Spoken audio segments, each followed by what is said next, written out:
Chegou a hora de descobrir a verdade. 15 minutos com o Sapia. O 15 Minutos com o Sapia de hoje conversa com o presidente da Fundação Renova, Roberto Vac. Fundação essa que foi criada para resolver os problemas, ou sanear os problemas da tragédia de Mariana, que infelizmente completou 3 anos essa semana. Comigo hoje nesse bate-papo também a Aline Diniz, nossa jornalista e repórter do Jornal Tempo, do Jornal Super e também da Rádio Super. Boa tarde, Aline. Boa tarde. Boa tarde, Roberto. É um prazer ter você aqui. Roberto, explica para o nosso ouvinte por que foi criada a Fundação Renova e quem faz parte da fundação, do qual você preside. A fundação foi criada a partir do termo de ajustamento de conduta que foi assinado pelas empresas, com mais de 20 organizações, da federação, dos estados, dos municípios, comitê de bacia, para definir quais são as ações de reparação e compensação da ruptura da barragem de Fundão. Essas ações são 42 programas, então esses 42 programas vão desde a indenização, pagamento de todas as perdas, a reconstrução das cidades, o equacionamento do rejeito em si e várias ações de compensação como restauração florestal, tratamento de efluentes, etc. Então, ela é uma organização que foi criada exclusivamente para lidar com esses problemas. A equipe da Fundação Renova é de profissionais voltados para ações de reparação, né? Engenheiros, biólogos, advogados, um conjunto de pessoas que são especializadas nesse tipo de função. Então é uma organização que tem este tipo de finalidade de capacitação. Dessas 42 ações, quais delas já finalizaram, quais delas estão mais atrasadas e o porquê desse motivo de estar atrasada alguma delas?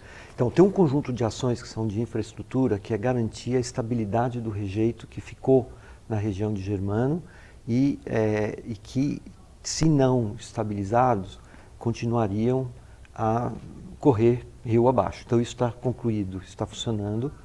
Depois tem toda a parte da ação ambiental ao longo dos 100 primeiros quilômetros, Rio Gualacho até a região ali de Candonga, Rio Doce, que é reconstruir os riozinhos que foram impactados, as planícies, isso está super adiantado. Aí entra uma fase um pouco mais complicada, que é retirar o rejeito que ainda ficou no fundo do rio. Então tem várias tecnologias agora sendo testadas, isso vai levar mais uns 2 anos para a gente concluir essa fase. Mas isso está bem avançado, eu diria que a tecnologia para isso já foi desenvolvida e está sendo aplicada. Tem uma parte importantíssima que é a qualidade da água. Então tem uma frente de monitoramento, são mais de 90 estações de monitoramento que estão em curso, gerando dados.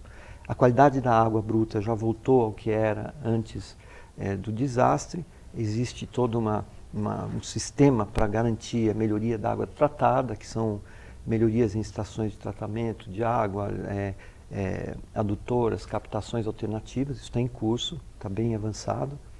Tem uma frente importantíssima, que é a reconstrução das 3 cidades, né? Bento, Paracatu e Gesteira. Bento está andando, já tem o terreno adquirido, plano urbanístico aprovado, as obras estão em curso de infraestrutura.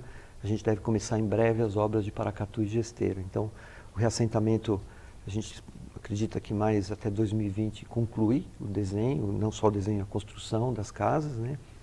E tem uma frente muito importante que é a indenização.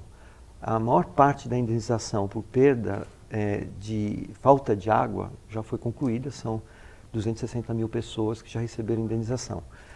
As indenizações daquelas pessoas que têm danos reais, elas estão em curso, já são 8 mil indenizações concluídas, mas nós estamos ainda no meio desse processo. Essa é a parte mais, eu diria que esse é o maior desafio da Fundação, que é concluir as atividades de indenização.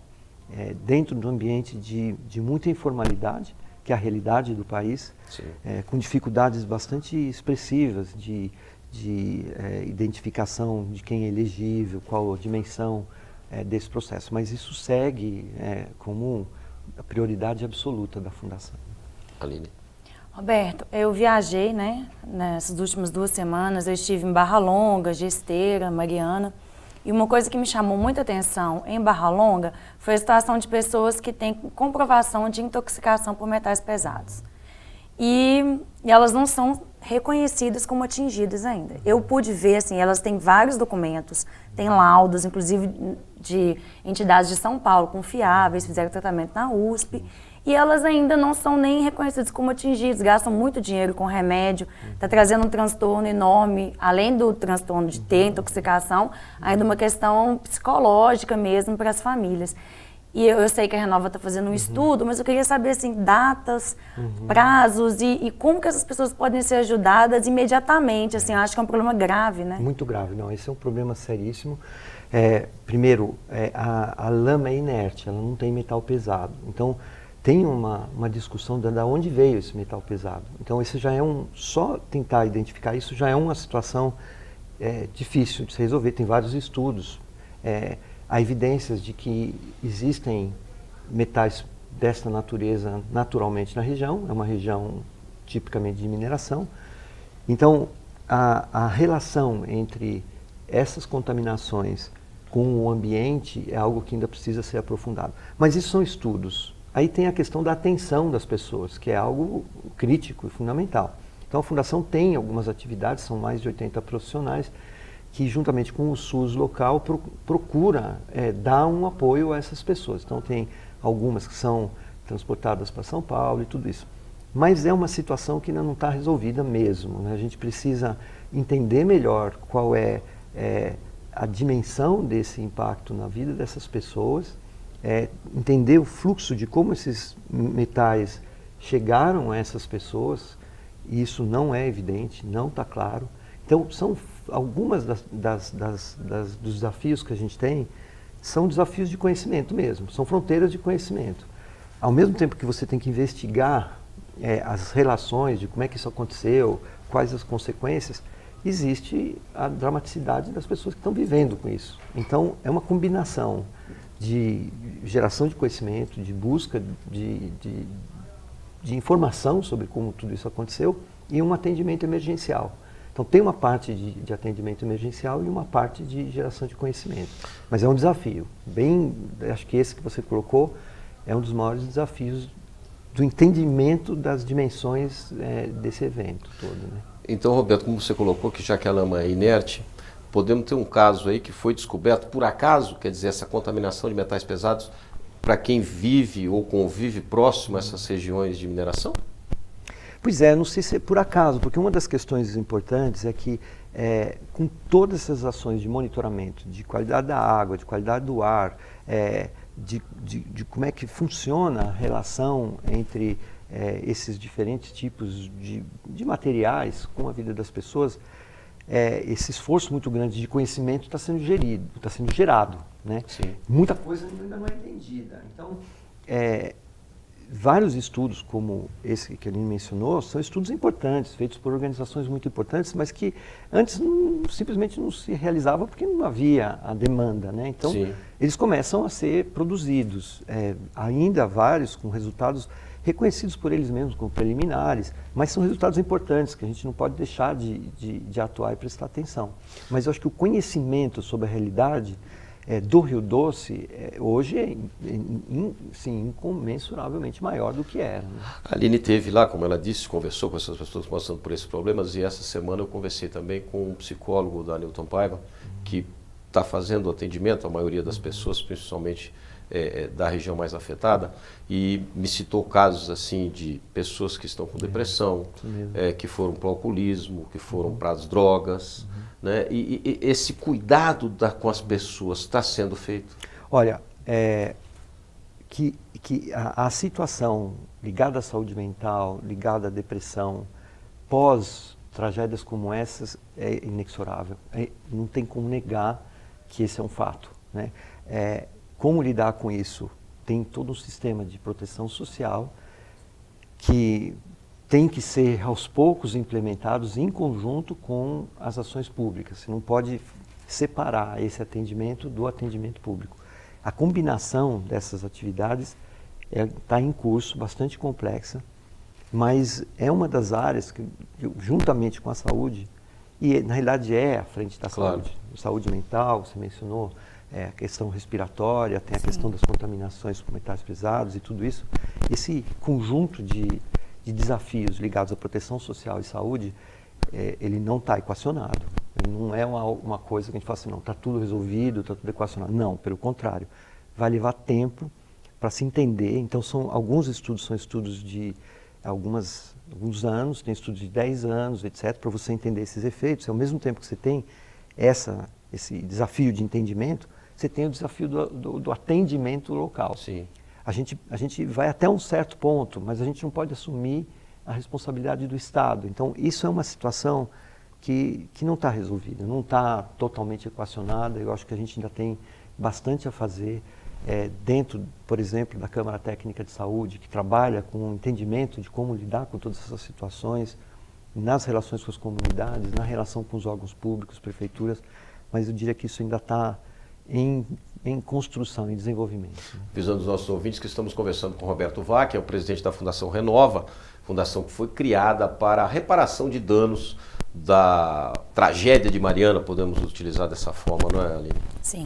Outra coisa que eu percebi foi que mesmo 3 anos depois, né, existem muitos atingidos que têm uma certa aversão à Renova, assim, né? Eles acham que a Renova veio a Renova como uma inimiga. E eu acho que isso muito mais tem que ser tratado pela Renova do que pelos atingidos. Claro. Porque eles são muito frágeis ainda, né? Eles realmente não entendem. E aí muitos me falaram assim, a gente queria conhecer o presidente, ele nunca veio aqui, nunca apareceu, nunca vi e tal. Eu queria saber assim, se essa questão que é, né, tão sensível, como que a Renova poderia tratar isso e mostrar que ela quer ajudar e mostrar, sabe, quais são as ações nesse sentido, assim. Não, esse é um ponto super importante, né, que é estabelecer esse diálogo, estabelecer esse reconhecimento mútuo, né. A gente nasceu a partir de um passivo enorme, então é natural que as pessoas vejam a Renova como quem representa os causadores de todo esse transtorno na vida deles. Então, acho que essa reação, uma reação de estranhamento, a gente entende como algo que é natural, né? Tem um esforço muito grande de diálogo. Em toda a frente a gente tem profissionais trabalhando com diálogo, tem os gestores de território, etc. Mas também tem agendas, que são agendas que eu também acho legítimas, que estão relacionadas a questões mais ideológicas, a uma história do relacionamento das empresas com a região e tal. Tudo isso é um caldeirão, né? Esse caldeirão também tem elementos ligados à relação do desenvolvimento jurídico e de todas essas ações, que é outro mundo, que é o mundo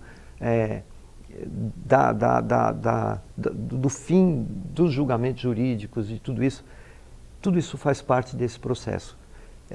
Comunicação é importantíssima, a gente conseguir estabelecer um sistema de prestação de contas que funcione. Então, prestação de contas numa região tão heterogênea, com tantas situações diferentes, é algo que a gente está construindo. Então, alguns lugares funcionam bem, outros lugares ainda não funcionam bem. Então, que tipo de comunicação que é possível estabelecer?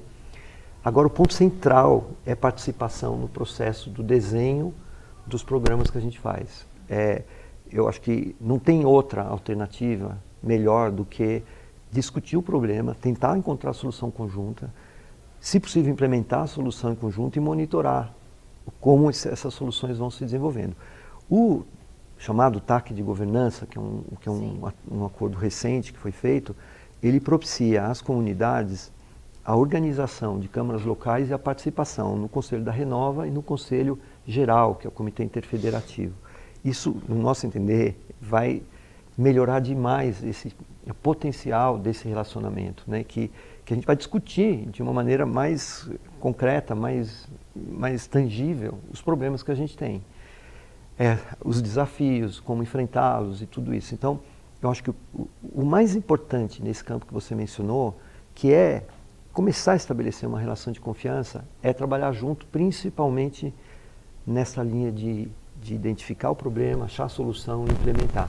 É simples? Não é simples. A gente parte de uma situação de conflito mesmo.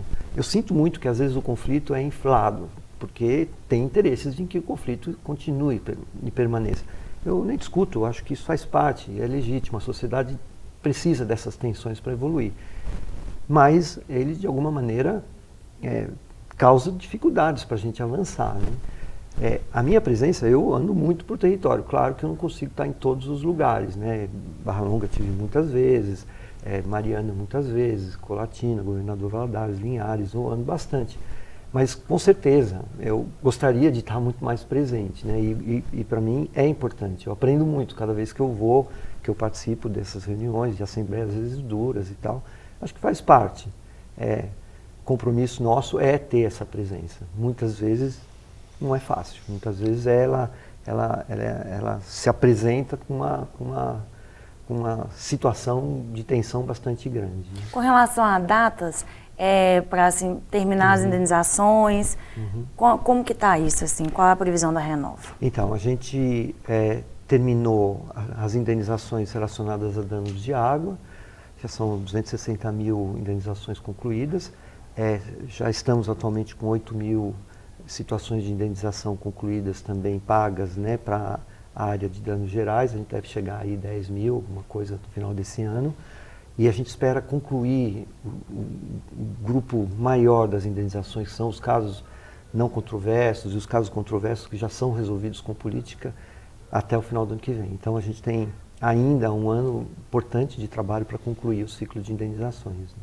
E os reassentamentos? Reassentamentos, 2020 praticamente estão todos concluídos. Eu queria entrar nessa fase realmente do pessoal, quer dizer, as pessoas que foram atingidas. Vamos falar mais de Bento Ribeiro, que foi o principal, eu acho, até porque a Prefeitura Mariana perdeu muito, né? Em relação à questão de arrecadação até também. Esses moradores que estavam lá, como é que está a situação da indenização desses moradores? Então, especificamente Mariana, o sistema de indenização foi objeto de uma ação civil pública. Há mais ou menos 1 mês e meio, 2 meses foi concluído esse processo, essa ação foi praticamente equacionada. As políticas, as metodologias de indenização foram definidas, isso é muito importante. E a partir daí, então, as indenizações marianas já se iniciaram para essas pessoas que foram efetivamente atingidas. Então, a gente acha que aí nos próximos meses, talvez até o meio do ano que vem, a gente conclua todas as indenizações das pessoas diretamente atingidas na região de Mariana e a região de Barra Longa, né? Que são o maior contingente de pessoas que tiveram esse grau de impacto direto, amplo. podemos dizer. Acho que tem vários com impactos diretos também, na Foz, que eram pescadores que deixaram de pescar e tal, mas esses casos são danos morais, né, danos reais, materiais, econômicos, muito, muito grandes, né? Com relação ao Rio Doce e a recuperação do rio mesmo, eu acho que já existe algum tipo de, né, para a gente mensurar o dano do rio, porque até então isso não existia. E se existe, assim, alguma data, a gente pode prever 10, 20 anos, não sei, para a recuperação do rio, assim. Então, o que é a recuperação do rio, né? A gente tem que ver, a gente quer voltar o rio ao que era antes do desastre? Provavelmente não, né? Esse era um rio extremamente impactado, o que a gente chama, um rio que era exposto a um desastre silencioso nos últimos 70 anos e tal. Então, recuperar o rio em que ponto, né? A condição da água bruta retornou praticamente ao que era, exceto em alguns momentos, alguns picos, ao que era antes do desastre. Quer dizer que a questão da qualidade da água bruta está equacionada? Do ponto de vista de reparação do desastre, sim.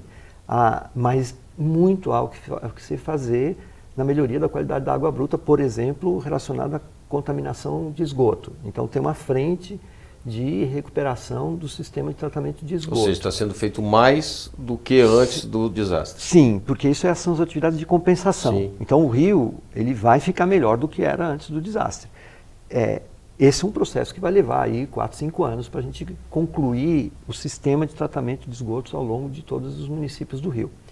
Biodiversidade. Qual é o impacto da biodiversidade? A gente conclui no fim do ano que vem o maior estudo de biodiversidade que já foi feito no Brasil, uma rede de mais de 20 organizações que pesquisa, principalmente do Espírito Santo e daqui de Minas Gerais, para entender o impacto na biodiversidade. A partir desse entendimento, tem algumas ações de reparação. Quais a gente ainda não consegue saber quais são, porque a gente ainda não sabe o impacto, né? Então, quando você fala de reparação de biodiversidade, o horizonte é mais longo, um horizonte de 10 anos, 20 anos. Aí tem frentes de compensação que são ligadas à restauração florestal. O desastre causou degradação florestal? Não. A degradação florestal é decorrente de décadas de desflorestamento. Mas a gente tem a ação de compensação nessa área. Um ciclo de reconstrução de florestas normalmente é um ciclo de 20 anos. Então, esses horizontes são horizontes longos. Eu acho que a gente pode dizer que o Rio Doce, nos próximos... Hoje, ele, do ponto de vista da qualidade da água, ele é equivalente ao que era antes do desastre.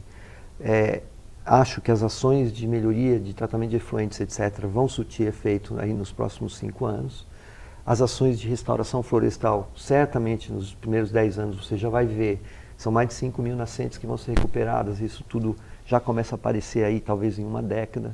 E o impacto mais macro, eu acho que talvez leve mais tempo, mas eles certamente estão associados muito mais a essa combinação dos dois desastres, o desastre silencioso com o desastre de Mariana, do que só ao desastre de Mariana. Agora, ainda tem, você explicou que a questão lá de Germano não desce mais rejeito, né? Sim. A gente já entendeu que lá não tem uma barragem ainda, foram feitas várias ações, não desce mais rejeito. Mas quando chove, tem um monte de rejeito ainda nas margens, não tem assim? Então, quando chove lá não tem mais problema, isso está resolvido. Mas ao longo do rio? Aí, nos 100 primeiros quilômetros, ainda tem rejeito nas margens. Como é que se resolve isso? Com o sistema de reparação do solo. Isso está super adiantado. Se você andar por lá, você vai ver que a maior parte da vegetação já está verde. Então, o solo, todas as atividades de bioengenharia, as atividades de reparação dos afluentes, isso já está concluído. Então, esse rejeito ele já está estável. Ou ele já foi completamente reincorporado e está estável, ou ele ainda permanece no leito do rio. E aí não é quando chove. Basicamente, você tem uma atividade que ainda tem que ser resolvida. Então, a parte das margens, ela está muito avançada, eu diria que praticamente equacionada. Mas em todo o rio?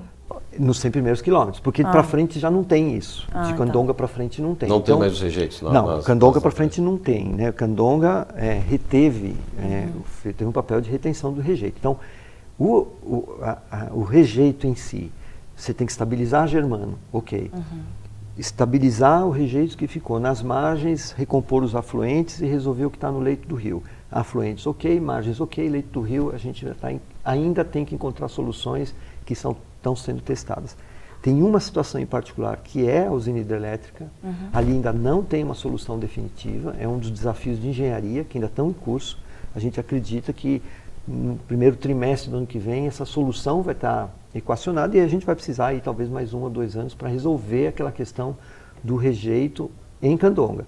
E para frente não é mais rejeito, aí para frente já é o impacto do que aconteceu, especialmente na época com o aumento de turbidez da água, que causou um problema sério com peixes, com a atividade econômica, mas aí esse não tem atividade de remoção de rejeito, propriamente dito. Né? Aline, vou deixar você fazer a última pergunta, nosso tempo está acabando. Tá. Lá em Barra Longa também eu conversei com muitas pessoas que estão desempregadas. Eu sei que o senhor explicou que geralmente se contrata 30% da mão de obra local para realizar obras, né? 70%, da Renova. 70%? Mas aí eu acho Essa é a meta, né? Mas como que é, assim, se contrata de Mariana só e das outras cidades? Porque o que eles me contaram é assim, eles trazem o pessoal de fora, de Mariana, e aqui estamos todos desempregados e já não tem mais o que fazer, porque antes trabalhava na roça, né? Então eles tinham o trabalho deles que acabou, que lá perto ficava Gesteira, para quem não sabe. Gesteira era um lugar que se plantava muita coisa e que se fazia muitas trocas. Em Barra Longa as pessoas estão desempregadas. Como que pode ser feito para equacionar isso também, trazer essas pessoas? Então, o compromisso é assim, é de contratação de 70% das obras realizadas em cada região. Né? Então, você tem as obras ali na região, por exemplo, de Bento e tudo, o compromisso é fazer a contratação local ali. Então, ali tem muita obra. Então, claro que ali tem um contingente maior de pessoas que está trabalhando. Barra Longa, houve muitas obras. Ainda vai haver algumas, mas realmente a quantidade de atividade de demandante de mão de obra já reduz muito. Aí você mencionou recuperação da atividade agrícola. Sim.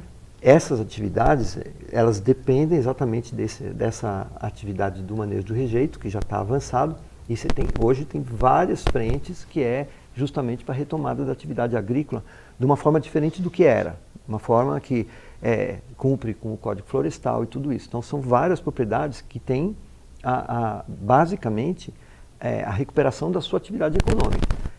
É feito de um dia para o outro, não é. Então, você tem que recompor pasto, novas tecnologias de pastagens, novas tecnologias de plantio. Isso está em curso, tem um programa grande nessa frente. Então, tem sim uma contratação, não só contratação, nesse caso, não é contratação, é a própria família retomando as suas atividades.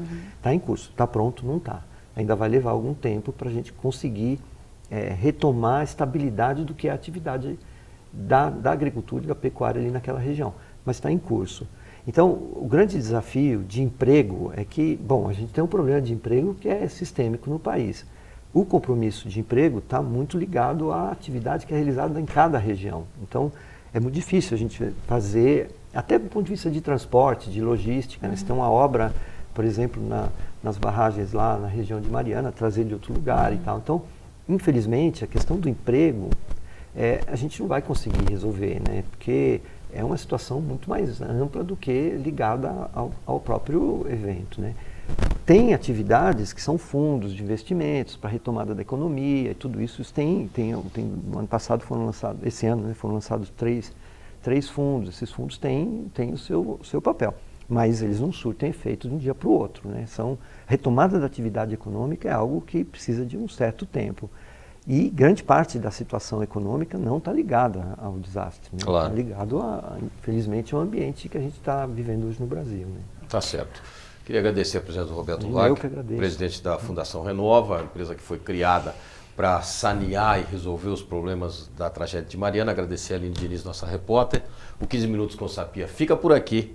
Tchau, tchau, um abraço.